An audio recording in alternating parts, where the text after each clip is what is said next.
Despertemos, despertemos humanidad, ya no hay tiempo. Bien, estamos ahí a varios minutos todavía de las 8 de la mañana. Tenemos ya a Nicolás Moraz, investigador, periodista.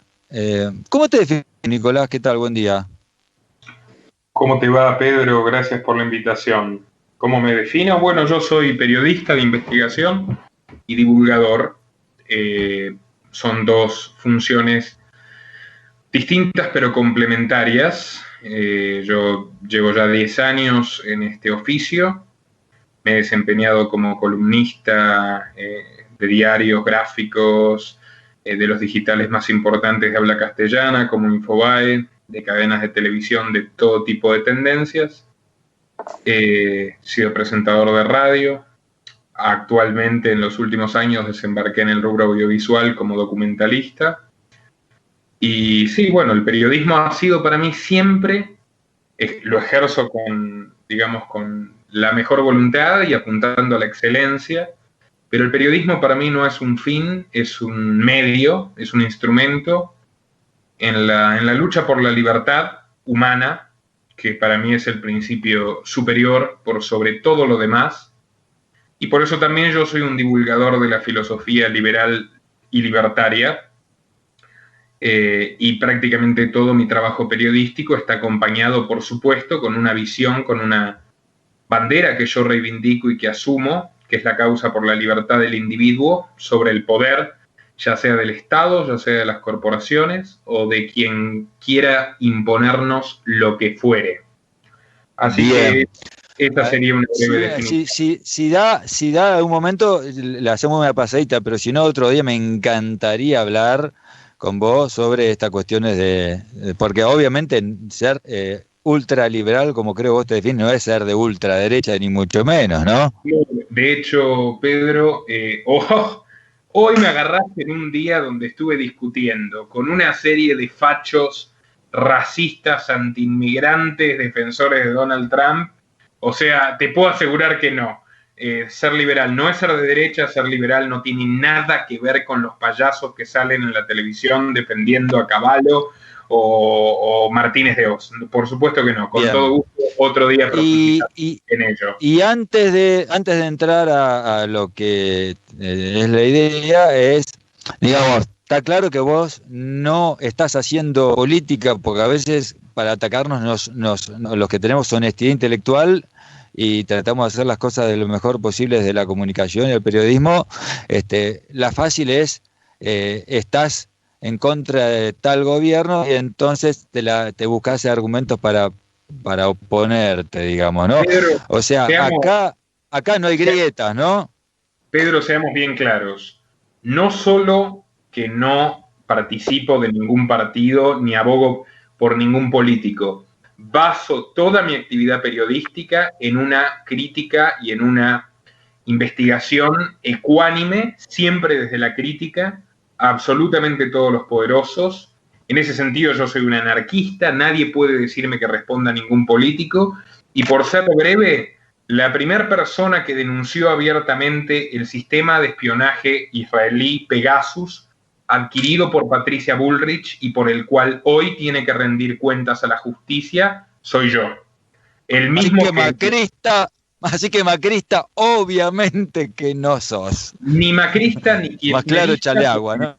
Mucho menos kirchnerista toda mi vida, y están las pruebas de ello. Desde que era columnista de Infobae a los 18 años, fui antikirchnerista, soy antimacrista, soy antiexpertista y no sé cuántos antis más cabe agregar, pero que nadie se preocupe. A mí yo no respondo a nadie más que a mi conciencia. Bien. Bueno, Nicolás, vamos a esto, porque digamos, ya vamos casi 4 meses, cada vez más. Algunos tenemos claro que todas estas medidas con cuarentena incluida, prohibitiva, de que es delito abrir la puerta a tu casa, tocar la baldosa con tu zapato y que te puedan llevar preso y armarte una causa penal, no es para cuidarnos. Hay muchas falacias del relato pandémico. Algunos se equivocarán, por ahí de buena fe, pero muchos otros creo que le están haciendo el juego a lo que vos nos contarás, porque justamente vos estás investigando qué hay detrás de todo esto. Sí, Pedro, acá y en el mundo, ¿no?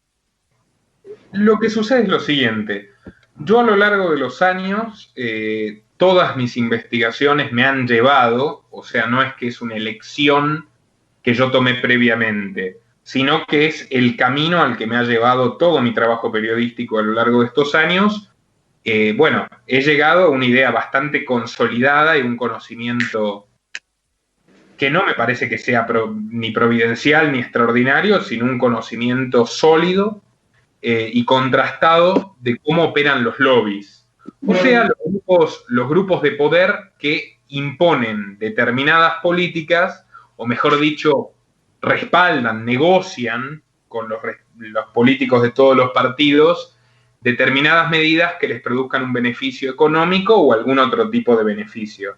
Por esa razón, cuando ocurre todo lo que ya hoy es público y de lo que nadie se puede mantener ya indiferente, o sea, este avance al autoritarismo globalizado con excusa de cuidar la salud pública, yo ya tenía una idea bastante formada de quiénes podían estar detrás, empezando por las corporaciones farmacéuticas, siguiendo por las corporaciones tecnológicas y casualmente hoy ambos sectores están hermanados por ciertas personas con nombres y apellidos. Por tanto, no me fue demasiado difícil, ni a mí ni a nadie que quiera investigar estos temas seriamente, llegar a ciertas conclusiones. Ante todo, quiero aclarar algo. Yo no niego la existencia del virus, el virus existe, es un hecho.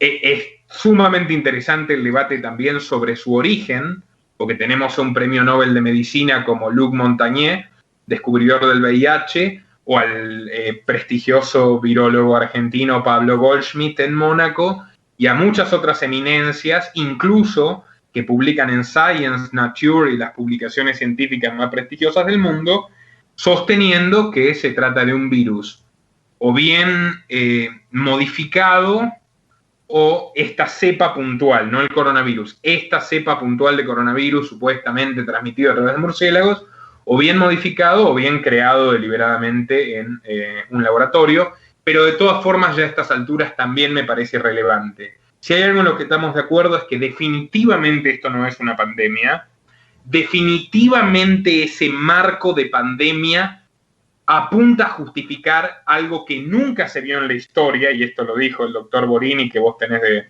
colaborador habitual, pero es sabido, nunca en la historia se vio una cuarentena general para sanos, salvo en la peste de París, a la que, por cierto, Camus y Foucault dedican muy interesantes escritos, analizando cómo, en lugar de salvar vidas, lo único que sucedió es un estado de terror, un estado de sitio permanente, el empobrecimiento de los franceses y convertirlos en el siglo XIX en prisioneros de sus propias casas, que es exactamente lo que hoy nos sucede.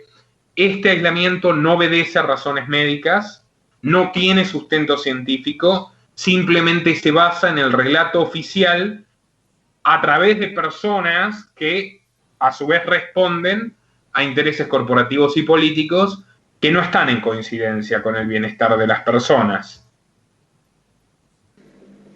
¿Cuáles son los planes? ¿Cuáles son los objetivos que hay por detrás de todo esto para vos? Porque yo te menciono 3 o 4 que no sé cómo encajan y después Humberto por ahí te va a consultar sobre qué información tenés vos. Pero algunos dicen, bueno, esto es un experimento para restringir las libertades, cosa que te dolerá mucho, especialmente a vos, pero a todos, control ciudadano, porque debilitar las economías personales, regionales y nacionales, para que, entre otras cosas, algunos dicen, bueno, después vendrán de afuera a comprar por 2 pesos lo que antes valía mucho más, pero algunos también hablan de un reseteo del sistema financiero internacional, que en vez de hacerlo porque ya está colapsando en el medio de la nada, han puesto la pandemia en el medio. ¿Por dónde agarras vos, más que nada? Yo creo que la realidad, y esto lo dice el filósofo, sociólogo, historiador y jurista Antonio Escotado, la realidad es el terreno del infinito detalle, del infinito pormenor. O sea, la realidad es mucho más compleja que cualquiera de estas hipótesis por sí sola. Yo creo que todas las voces a las que aludís tienen algo de razón. O sea, en punto número 1, lo que hoy pasa en el mundo entero no es porque 4 personas se sentaron en un castillo medieval, en una habitación sombría, y decidieron arruinarle la vida a 8.000 millones. Sucede porque hay un consenso de élites, o sea, muchos grupos de poder encuentran una forma de beneficiarse a partir de esto. Contemos uno a uno. Míralo desde el lado de la política. Pensemos en Alberto Fernández, más allá de que yo tengo perfectamente evidenciado de forma rigurosa que Alberto llegó de la mano de los lobbies como la Fundación Clinton, como la propia embajada estadounidense, de la cual Wikileaks lo demostró y en su día los propios kirchneristas lo decían. Él era informante, esto es un hecho, están los documentos interceptados, de la embajadora de Obama, Vilma Martínez. Yo presenté un mail de John Podesta hablando de que Fernández dirigiría el peronismo cuando nadie se lo planteaba, etc. Más allá de cómo llegó al poder Fernández, que es una pulseada y un acuerdo entre el kirchnerismo y los principales lobbies de la política exterior estadounidense, Fernández llegó a un país con una economía devastada, un problema de deuda feroz, un ministro de Economía que no era el que él quería, porque él quería Nielsen, y yo explico muy puntillosamente cómo la intervención de Ana Botín, que es la presidenta del Banco Santander, el principal banco de España y de Argentina, terminó torciendo todo a favor del desconocido e inexperto Guzmán. Entonces, Alberto tenía un panorama completamente desolador. Obviamente la economía no iba a caer tanto sin cuarentena, pero el hecho es que no tendría ningún logro para ofrecerle a nadie. Cuando todo esto estalla, lo cual por supuesto que no es decisión de Fernández primero se abraza al dilema de qué hacer, y cuando encuentra la cuarentena, bueno, ya tiene algo a lo que abrazarse para construir un espacio propio, donde por cierto ni siquiera, por lo temerario que significa encerrar a toda la población, ni siquiera se mete Cristina. Bueno, entonces ahí tenemos a Fernández haciendo su juego político, que le permite silenciar a los disidentes, encerrarlos en sus casas, mantener durante mucho tiempo el Congreso suspendido, hacer lo que quiera, gastar a discreción, abusar de todos los poderes del Estado. Bueno, perdón, en el principio de la cuarentena, por lo menos unas encuestas le daban como apoyo, ¿no? Incluso algunos, ¿no? Hasta ahí, pues. Pero por favor, si hasta los macristas lo apoyan. Es la única forma en la que Alberto podía construir imagen diciéndole a la gente te estoy salvando la vida, cuando es una miserable mentira. Ya en la Argentina, estos son relevamientos oficiales, prácticamente se ha duplicado la tasa de suicidios, las consecuencias en términos de infarto, ACV, cánceres y todo lo que va a producir la ruina absoluta y la debacle de esta sociedad, las iremos viendo lamentablemente en el transcurso de los meses. En principio sí que le sirvió para construir una imagen propia que era de lo que él carecía por completo.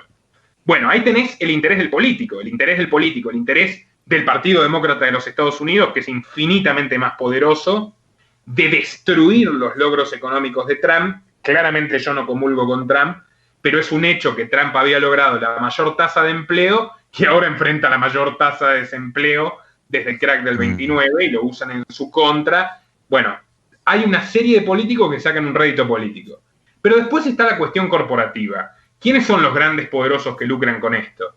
Es de público conocimiento la información que yo revelé sobre un llamado de George Soros a Alberto Fernández, donde le propuso, y esto fue lo que determinó esta cuarentena eterna, que apunta a ser la más larga del mundo, una serie de beneficios a cambio de extender la cuarentena. ¿Cuál era la finalidad de Soros pidiéndole extender la cuarentena? Algo que ya sucedió y que ya está perfectamente documentado en la hemeroteca, que es lo mismo que pasó en 2002, cuando Soros era uno de los principales tenedores de deuda. ¿A qué apunta Soros?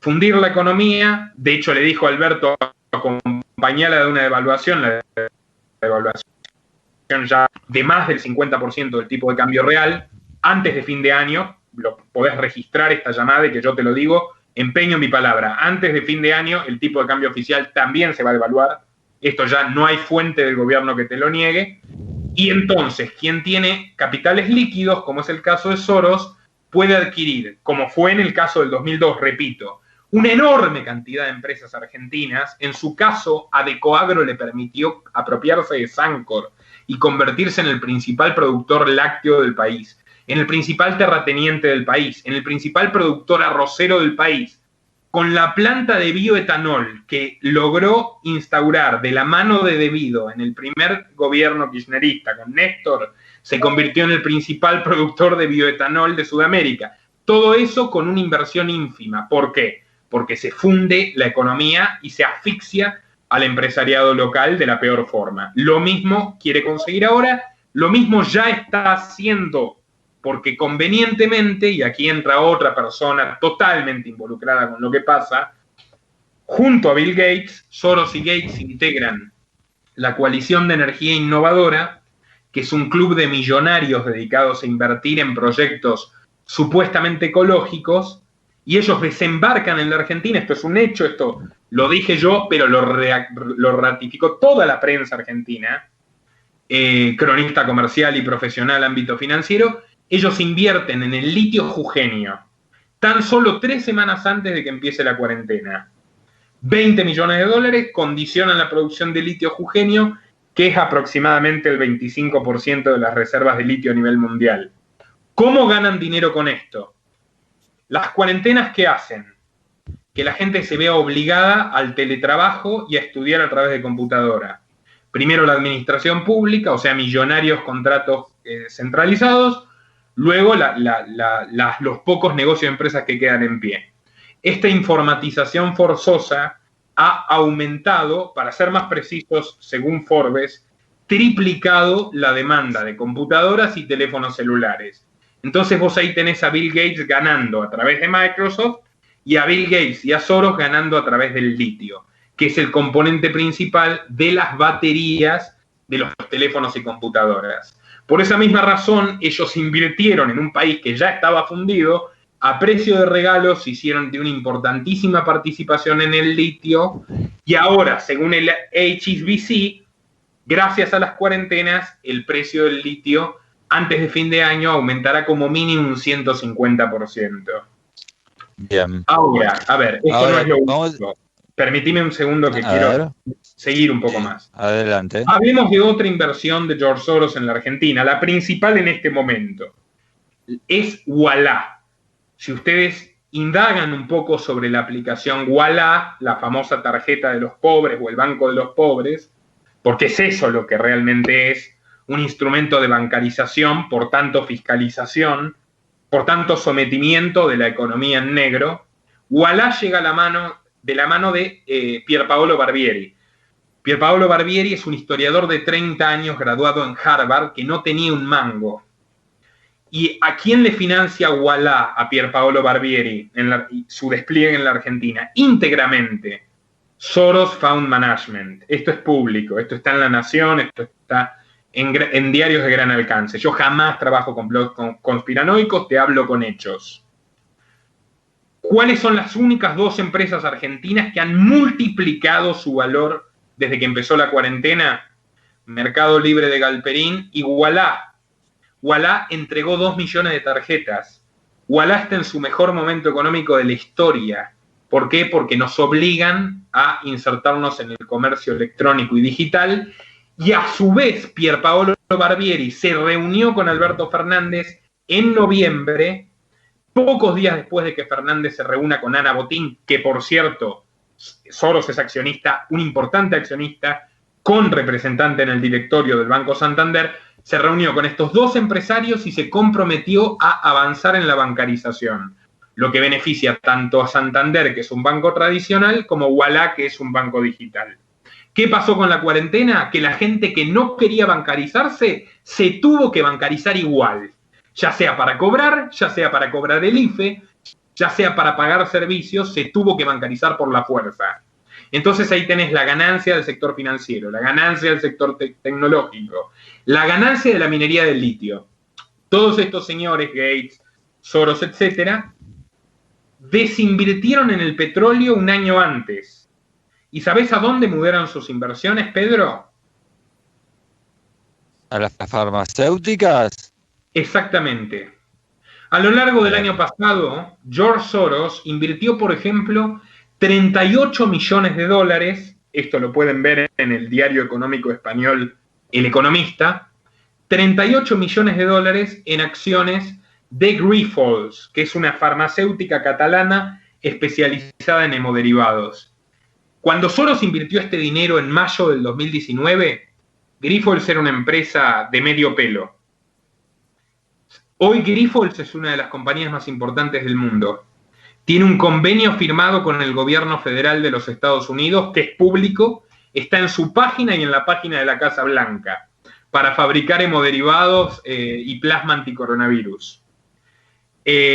Hoy Bill Gates, que invirtió en Pfizer, por ejemplo, hoy se dio a conocer la noticia de que los argentinos van a ser conejillos de indias de esa vacuna, y yo no soy antivacunas, sino que estoy en contra de los riesgos de la vacunación compulsiva de estos tipos. O sea, no estoy en contra de la antirrábica, no estoy en contra de la vacuna contra la viruela, que han demostrado su efectividad a lo largo de los siglos.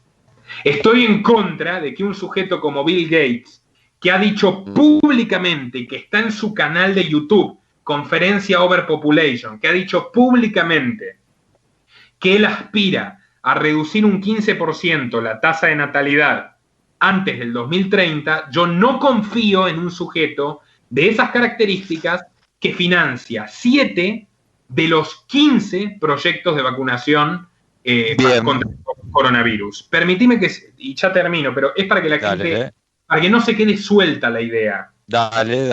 Soros le ofreció a Fernández lo que Fernández necesitaba, le ofreció financiamiento internacional y se lo dieron. Tanto el CAF, que es el Banco de Fomento Latinoamericano, el CAF, que tiene convenios con las Open Society de Soros, convenios públicos, le entregó a la Argentina el mayor préstamo en la lucha contra el coronavirus de toda la historia de ese organismo. Y proporcionalmente, ese préstamo le correspondía a Ecuador. Ese préstamo le podría corresponder a países con mayor cantidad de afectados sobre su población. Argentina recibió mucho más en todos los términos, bruto y neto.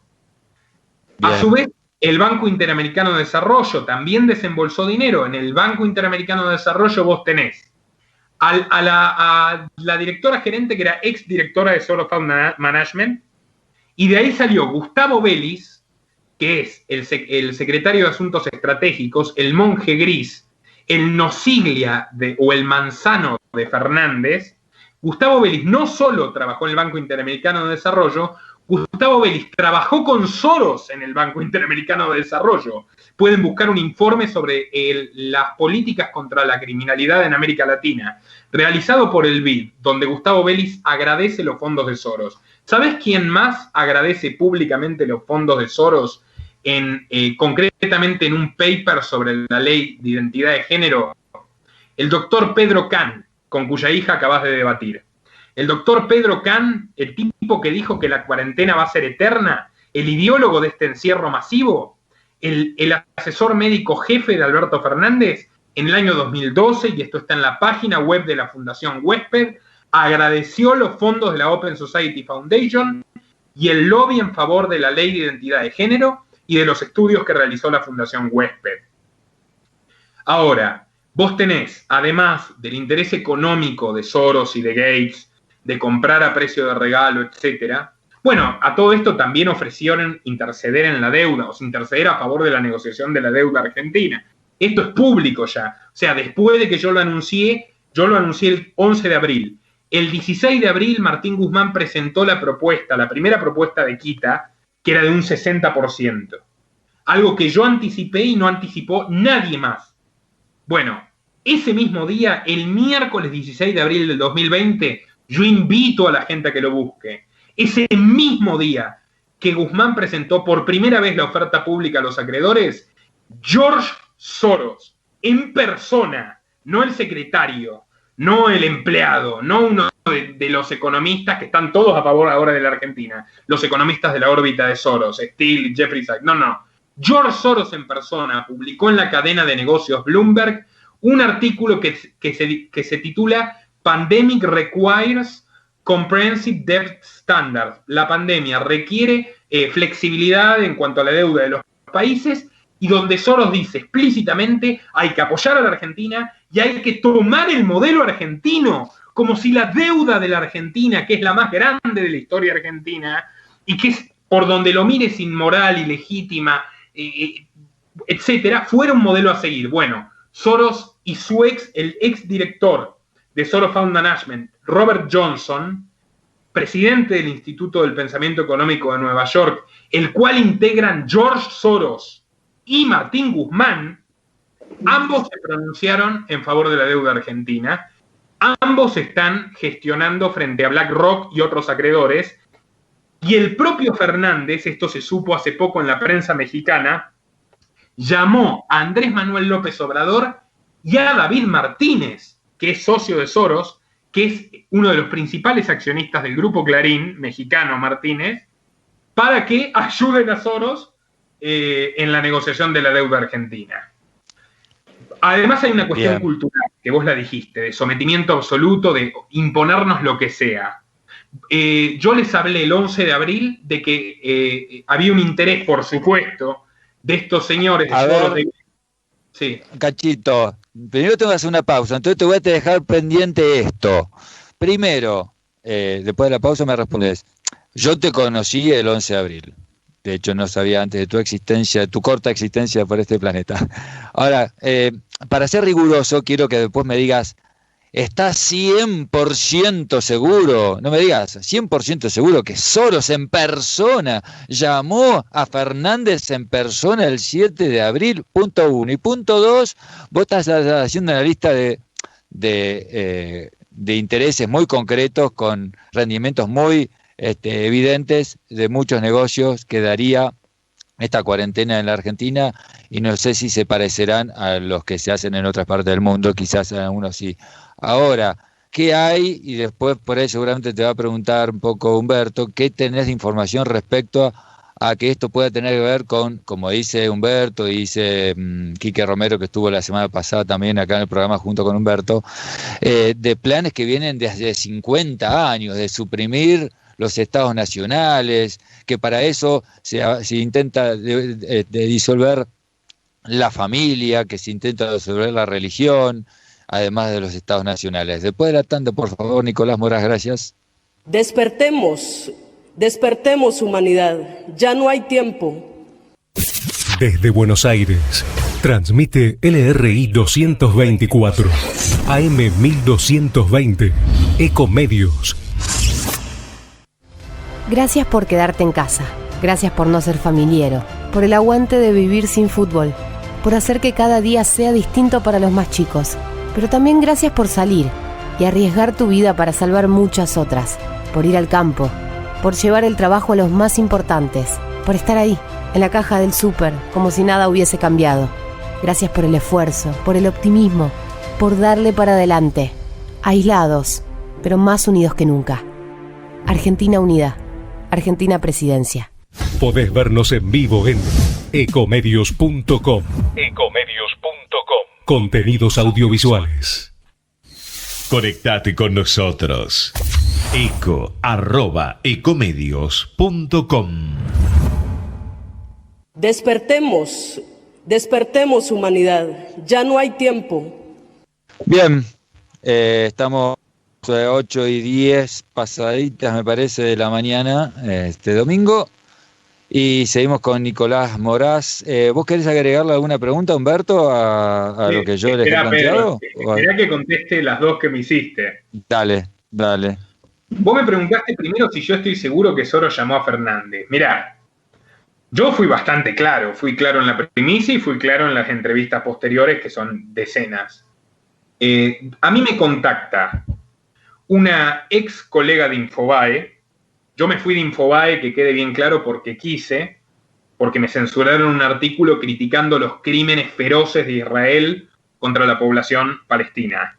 Yo fui el columnista más joven de Infobae, luego fui columnista de La Voz del Interior. O sea, yo tengo una trayectoria en los medios, llámale hegemónicos o en los medios del establishment, de los cuales hoy estoy bastante feliz de no tener que depender de ellos y de sus criterios censores para hacer mi trabajo. A mí Perdón, pero si te dejaran seguir escribiendo lo que vos querés, adelante, ¿no? Mientras te dejen decir lo que vos querés. Es que siempre fue mi condición, o sea, si a mí me llama Telesur, claro. A mí me llama Telesur, yo atiendo. El otro día atendí y le puse los puntos al chileno Bizarro, líder del Grupo de Puebla, que por cierto integra a nuestro presidente, y no me volvieron a llamar más. Pero por lo menos no me censuraron en vivo. La cadena Hispan TV, por ejemplo, me censuró en vivo y en directo, que generó un escándalo internacional, mientras criticaba a su aliado, amigo y presentador, Pablo Iglesias, que es el vicepresidente comunista de España. O sea, a mí mientras me dejen hablar, yo hablo con cualquiera. Cuando me empiecen a poner peros o me borran una frase, yo inmediatamente, desde siempre, renuncio y denuncio. Las dos cosas juntas. Clarísimo. Ahora, Sí, Pedro, me contacta una ex colega de Infobae, a la que le tengo mucho respeto, y me dice, mirá, Nicolás, a mí me contactó esta persona cercana, muy cercana a la Secretaría General de la Presidencia, con esta información. Y me dijo, a mí me parece que es contundente, pero en todo caso no me siento capacitada, el medio sin duda que no lo va a tratar, así que lo puse en contacto con vos. Yo tengo el precedente de haber publicado una filtración de un documento interno que mostraba todos los aliados del Open Society Institute de Soros en el Congreso argentino en el año 2018, lo cual incluía a todo el espectro político, desde Macri hasta el trotskismo. Sí.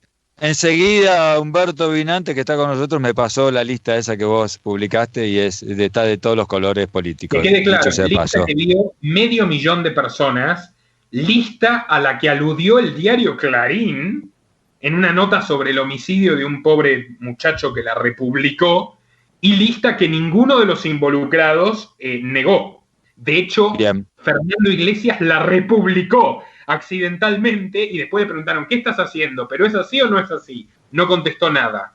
O sea, que quede claro, lista de validez absoluta que tardé 5 meses en cotejar con un equipo de periodistas europeos con el que me estuvieron dando vuelta durante meses para darme una mano con eso.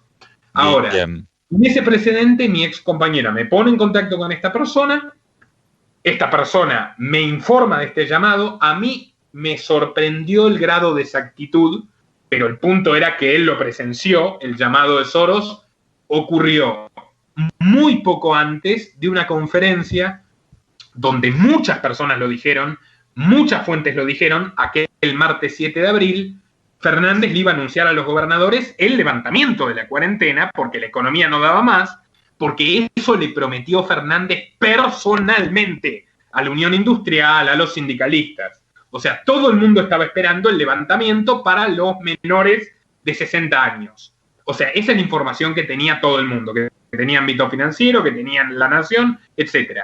Bueno, Soros llamó de forma intempestiva a realizar esta propuesta. Mi fuente lo presenció y me transmitió la información. ¿Yo qué hice? En el lapso entre el miércoles y el sábado que la publiqué, me comuniqué con los mismos especialistas internacionales a los que había acudido en su día para cotejar la lista, de los cuales te puedo nombrar a 2, por ejemplo, que no son precisamente blogueros conspiranoicos. La politóloga estadounidense Michelle Steinberg, 30 años casi investigando a Soros, y la ex eurodiputada irlandesa Patricia McKenna, que hizo toda su carrera en la lucha contra la corrupción. ¿Qué me dijeron? Esto es completamente verosímil, está en total sintonía con lo que estamos viendo en otros países. Entonces, ¿yo qué hice? Transmitir la información como me la transmitieron a mí. Yo no descubrí América, yo no le pinché el teléfono al presidente Fernández. Lo que a todos nos sorprendió... Tuviste una fuente que te resultó confiable y ahí largaste la información. Por supuesto, una fuente que cotejé y que yo expresé. Esto es lo que me transmitieron, la información consignada. Con el paso de los días, el 90% de lo expuesto se cumplió de manera minuciosa. 60% de quita era la propuesta original, 60% de quita se oficializó. iban a avanzar la legalización del aborto. Al lunes siguiente, el gobierno decretó el aborto como servicio esencial. Que iba a haber una reforma educativa arbitrada por Soros, búsquenlo, eso ya estaba en curso. Acuerdos oficiales que están en la página del gobierno argentino, argentina.gov.ar. Ministro de Educación Nicolás Trota firma convenio con Pedro Vieira Bramovay, director de la Open Society Foundations para América Latina. ¿Qué dice el propio comunicado? Por si algún despistado no lo sabe, convenio entre el Ministerio de Educación argentino y la Fundación de Soros para promover la igualdad de género y la modernización del sistema educativo. O sea, vamos, hablé de que Soros iba a conseguir 5.000 millones de financiamiento, 5.800 millones consiguió. Entre el CAF y el BID, que son dos organismos multilaterales de crédito que tienen convenios públicos con la Open Society. Y luego quedan cosas por verse. Pero eso no es un hecho que la cuarentena se eternizó. Eso no es un hecho que se destruyó deliberadamente la economía argentina. Eso no es un hecho que Ualá y que la firma del litio, Lilac Solutions, en la que invirtieron Soros y Gates, están ganando millonarias sumas. Todo es un hecho. Por tanto, queda bastante claro que la información era cuanto menos precisa. Coincide bastante la suposición con los hechos. Ahora, ¿qué pasa con esto de que dice Humberto, dice Quique Romero, que en realidad ¿cómo se llama, Humberto? El Grupo Financiero Económico Mundial. Hola, sí, ¿qué tal? Extraordinario y preciso lo que usted expone, Nicolás. Le agradezco mucho porque realmente es una fuente reconfiable. No, lo que yo quería aportar ahí es esto. Es desde los años... Yo me dedico a la parte de la modelación numérica, soy ingeniero, y he tenido mucho contacto durante el tiempo con modelos de simulación, particularmente el modelo de simulación del mundo del Club de Roma, el modelo de Meadows, que se hace en el año 70. En ese modelo se simulan escenarios, modelo complejo, tiene más de 1000 variables, y uno de los escenarios que se modela toma como horizonte temporal el desarrollo de todo lo que le va a pasar a un mundo considerado como un sistema cerrado a lo largo de 200 años con una economía lineal. Es una economía donde se extraen materias primas, se producen, se desarrolla una actividad industrial y se consumen y se tiran los residuos, utilizando combustibles fósiles, nada más como fuente de energía, y ese modelo siempre conduce a la misma respuesta, que es un agotamiento de los recursos naturales alrededor de esta época, entre el año 1900 y el año 2000, el mundo consume el 25% de sus reservas de petróleo convencional. Está en el modelo. Pero entre el año 2000 y el 2020, o sea, solo en 20 años, consume el 50%, o sea, consume el doble que en los 100 años precedentes. Eso lo lleva a un colapso, y ese colapso implica dos aspectos. Por un lado, el problema de la contaminación, que lo vemos, y por otro lado, el problema de no poder sostener la economía basada en el uso de los recursos fósiles y la reducción de la población. El modelo, en su momento, no se tuvo en cuenta durante 10 años. Yo calculo que la gente del Club de Roma, cuando lo hace un trabajo muy, muy metódico y muy profesional. Ellos expusieron, hay una gran cantidad de documentales que tratan de cómo trataron de modificar entre los años 70 y 80 las matrices energéticas, el evitar la economía de consumo. No tuvieron éxito, eso ellos lo muestran con mucha frustración, pero después, en ese modelo, lo que se muestra es que hay un mundo que es finito, no alcanza, o al menos la hipótesis que sostiene es que no alcanza para todos, y yo creo que ha servido de base para que todo un conjunto de entidades nucleadas, lo podríamos decir, detrás de lo que se conoce cómo el pensamiento globalista o sistémico utilice esas herramientas para poder, son herramientas de prospectiva, digamos, de análisis a largo plazo, para poder impulsar una cierta cantidad de cambios. Entre esos cambios aparecen la reducción de las tasas de natalidad, y ahí se agrega un documento que es muy interesante, que es el Memorándum 200 de Kissinger, un documento que se desclasificó en el año 89. El famoso Plan Kissinger. El Plan Kissinger, exacto, donde de los 5 capítulos uno hace prospectiva, analiza energía, recursos naturales, pero los 2 últimos capítulos se dedican nada más y taxativamente a indicar que si no se impulsa el aborto en los países menos desarrollados, es imposible contener el crecimiento de la población, y que se transforma en una política estratégica para, en ese momento, el secretario de Estado, después él siguió vinculado a todos estos grupos, aunque no estaba en la función pública, el control de la natalidad, impulsando 2 cosas que se han vuelto temas comunes de política ahora, que son el aborto y la eutanasia. Y al mismo tiempo, otra cosa muy llamativa en el modelo es que mientras que para el año 2020 se logra llegar a la tasa de mortalidad infantil más baja de la historia, del año 2020 en adelante, uno no sabe por qué, se dispara y se logra las tasas de mortalidad infantil más altas de la historia. Fíjense que eso, hay un punto de inflexión increíble.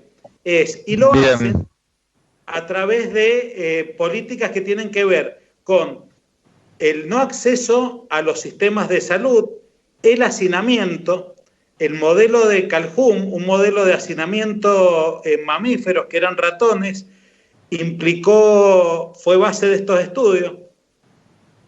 Y todo eso de pronto uno lo empieza a ver plasmado justo en tiempo y espacio. O sea, desde el 2000 en adelante, 2010 particularmente, se empiezan a desarrollar un conjunto de estrategias a nivel global. Empiezan las revoluciones de color en todo el Medio Oriente, norte de África, la ex Unión Soviética, en Ucrania, que generan una conflictividad social y flujos migratorios a Europa.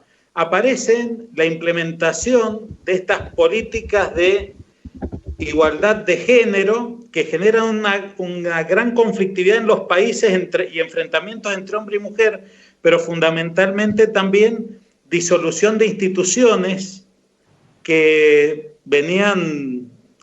se han dado históricamente. Bien. Entonces uno dice, che, qué raro. ¿Por qué? Porque todo esto que estaba en escenarios, en modelos, en memorándum, aparece un memorándum que es un análisis de escenario de la Fundación Rockefeller del año 2010, donde lo que estamos viviendo ahora está textualmente redactado ahí. La única diferencia, es increíble cuando uno lo lee, porque... Sí, vos lo has leído en el programa, el escenario 2, donde se parece una pandemia y todos se encierran y etcétera, etcétera. ¿Vos lo conocés ese, Nicolás? Sí, ¿Cómo está? todo eso de Pedro. pronto lo ve ahora implementado a nivel global y realmente asusta. Bien, Miren, entonces... yo quiero hacer 2... permitime que tengo que hacer mi acotación final, me quedan 10 minutos, pero realmente me pareció sumamente interesante. No quería interrumpir al ingeniero porque me parece que está diciendo grandes verdades en lo que refiere fundamentalmente a la cuestión de la reducción poblacional. Yo quiero ser breve en esto, lo más que pueda. Bill Gates dijo en la conferencia que yo pongo en casi todos mis videos para que la gente vea a Bill Gates hablar por él mismo. No es que yo lo cuento, él lo dijo. Antes del año 2030, para reducir, porque siempre el pretexto es el ecologismo, la igualdad de género, la bondad universal, etc. Para reducir las emisiones de carbono a 0, necesitamos, él dice, tenemos 4 factores. El fundamental es la cantidad de personas, y él dice, sobre esta variante, dice textualmente Bill Gates, esto es como volver al álgebra del secundario, sobre esta variante tenemos que aplicar una reducción del 10 al 15%.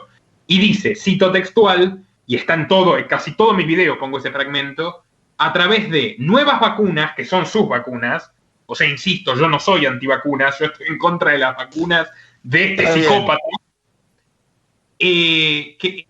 educación y políticas sexuales reproductivas, que es el aborto. El padre de Bill Gates, William Gates Sr., fue uno de los primeros presidentes de la International Planned Parenthood, que es la principal red abortista privada del mundo, para que lo sepan.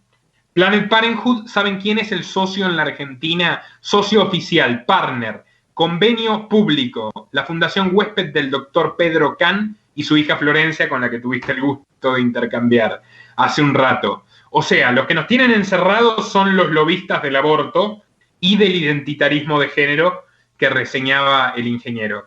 Respecto al plan Kissinger, yo no sé tanto del Club de Roma, yo insisto en que yo no creo que sean 4 personas que decidieron esto específicamente, sino que es una idea que se fue forjando en el tiempo y negociando entre distintos grupos de poder. Pero el plan Kissinger es un hecho. El plan Kissinger es un documento desclasificado por el gobierno de Estados Unidos, como tantos otros, como la operación Northwoods, como el MK-Ultra. No es una conspiración, no es una teoría, es un hecho. El Departamento de Estado de Norteamérica, a través de Henry Kissinger, dijo: promover el aborto en todo el mundo para reducir a la población. Una idea viejísima. El escritor, esto es Malthus, Thomas Malthus, el economista inglés antiliberal, porque él no cree en el mercado, que dice que, bueno, hay que reducir la población mundial porque los recursos son escasos. Malthus proponía reducir la población mundial a través de guerras periódicas, que fue lo que se implementó y lo que se siguió implementando con la invasión de Siria, etcétera, que, como te digo, tienen múltiples causas. Una es el petróleo, cuando el petróleo vale. Otra es reducir a la población. Otra es extender el imperialismo estadounidense. Entonces, lo que pasa en el mundo es el consenso de muchos intereses, ¿entendés? Que a veces puede generarse hasta una disputa. Y lo que hoy tenemos es algo diferente a la guerra, es el poder blando del politólogo Joseph Nye, que por cierto también trabajó para el gobierno de Estados Unidos, que es la ideología de género, y ahora ya no es para nada poder blando, es completamente un hecho concreto el totalitarismo sanitario. Cómo convencer a la gente de que deje de usar sus autos, que abandone el petróleo, que se mude a las energías renovables que son más caras, encerrándole en su casa y diciéndole que si sale va a morir. Y si no lo cree, el gobierno lo va a matar, como en Perú. En Perú la policía y el ejército tuvieron permitido por el gobierno fusilar a quienes violaran la cuarentena. Eso se llama secuestro masivo. Eso se llama régimen totalitario. Es peor que el fascismo, peor que el comunismo soviético, peor que las horrorosas dictaduras militares que gente como Kissinger implantó en nuestros países, y es la realidad que afrontamos hoy. Giovanni Papini, un magnífico escritor italiano, dijo en 1930, en su novela Los diarios del Gog, básicamente que los multimillonarios filántropos, entre comillas, 1930, hace 90 años lo dijo, iban a organizar una suerte de sociedad secreta dedicada a exterminar, y todo esto lo dijo en forma satírica y literaria, pero se cumplió asombrosamente, para exterminar a los niños pobres, a los enfermos, a los viejos, a los discapacitados y a cualquiera que no entre en su esquema productivo. Y yo voy a dar un diagnóstico adicional y con esto me despido. ¿Por qué Soros, Gates y compañía necesitan un mundo con menos gente? Porque ellos no son empresarios, maldita sea. Son gángsters. Son gente que ha hecho su fortuna a través de la violencia. Utilizan a las fundaciones. En el caso de Gates, lamentablemente no lo pude tratar, pero busquen por favor El mayor secreto de la crisis global o Coronavirus, toda la verdad, que son programas donde yo desarrollo esto minuciosamente. Gates es el principal financista de la Organización Mundial de la Salud, Gates es el financista de las vacunas, Gates es el ideólogo de las cuarentenas, Gates publicó en el New England Journal of Medicine, junto con Kissinger, que lo publicó en el 5 de abril, no sé si en el Washington Post o en el New York Times, ambos publicaron que llegó la hora de reconfigurar el sistema mundial. Lo escribieron ellos. Kissinger, que está vivo y tiene como 100 años, y Gates. Lo escribieron, lo firmaron, lo dijeron ellos. Bueno, el punto es que esta gente ha generado un sistema lleno de impuestos, lleno de regulaciones, barren a la competencia a los tiros, o la barren a la fuerza con estas cuarentenas, absorben sus empresas, apuntan contra la competencia a través de los políticos. O sea, el sistema que generaron destruye más empleo que el avance tecnológico. El sistema del capitalismo ultra regulado, con impuestos altísimos, los más altos de la historia, con un fisco que te persigue a través de Ualá y del Banco Santander y de todos los bancos, con dinero fiduciario, toda esta basura que orquestaron los oligarcas para no someterse a la libre competencia y para esclavizar a la población, es lo que destruye empleo. Ellos necesitan un mundo con menos gente para seguir acumulando riquezas de forma deshonesta. Podrían hacerlo de forma honesta y competitiva, pero no lo hacen porque es más fácil utilizar la violencia del Estado. Y por eso la educación y el entretenimiento, por eso Soros invirtió tan fuerte en Netflix, por eso Soros impulsa una reforma educativa que ya es pública en la Argentina, y Gates lo hace en México a través de AMLO, y también es un convenio público entre Microsoft y el gobierno mexicano. El adoctrinamiento que convence a la gente de que el Estado nos cuida, de que los médicos son los nuevos sacerdotes, y que a un doctor que esté al lado de un presidente puede decidir sobre tu vida y tu patrimonio. Esa absurda idea, eso es la ingeniería social. Esa es la única forma de someter a la humanidad. Esa es la única forma de, llegado el caso, emprender un genocidio. Yo mostré en mi programa Confesiones de Alberto y Secretos del Bufón cómo el grupo Perfil, que está alquilado literalmente por millones de pesos de pauta del gobierno, a través de Fontevecchia le pregunta a Fernández sobre los viejos y Fernández le dice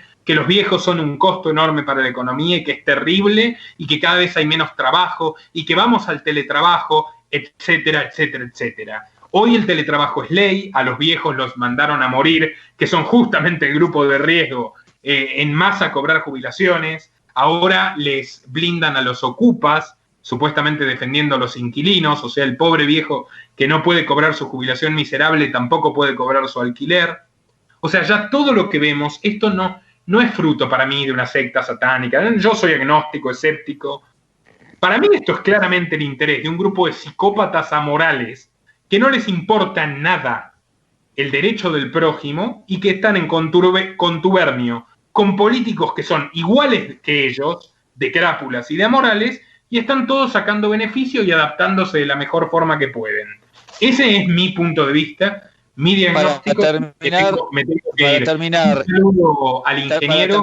¿Crees que es posible que si la gente se da cuenta de la manera que sea, con mi programa de radio, con tu cosa que transmitís, con lo que muchos están tratando de darse cuenta y contagiar, ¿es posible frenar alguna de estas cosas? Sí, ¿estos planes macabros?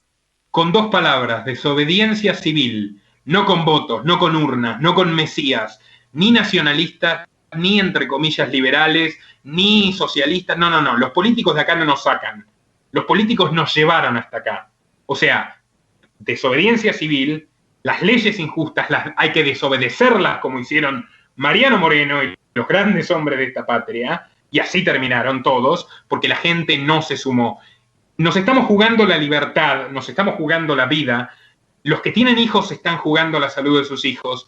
Así que sí, definitivamente sí. Basta con que una parte de la población despierte de una vez y se rebele para que esto se caiga a pedazos. Pero para eso es necesario vencer la comodidad y vencer el pensamiento mágico de que el Estado te cuida y te van a salvar las reglas del sistema. El sistema está configurado y cada vez más configurado y mejor configurado para liquidarte en caso de que sea necesario. Eso es el mensaje que le quiero dejar a las personas, y no es un mensaje de desaliento, es un mensaje, es una arenga a que hagan algo por sus derechos. Eso es todo. Gracias. Ingeniero, gracias Pedro, y un saludo a toda la audiencia. Próxima. Hasta la próxima. Un abrazo. Nicolás Moraz estuvo aquí. Gracias, Humberto Guinante, por tu participación. Un abrazo. Muchísimas gracias. Y quería agradecerle y dar a Nicolás Moraz por todo el valor que muestra en cada una de las cosas que hace y y a vos, Pedro, por el lugar, el ámbito para poder expresarlo. Muchísimas gracias por todo. Abrazo. Pausa y seguimos.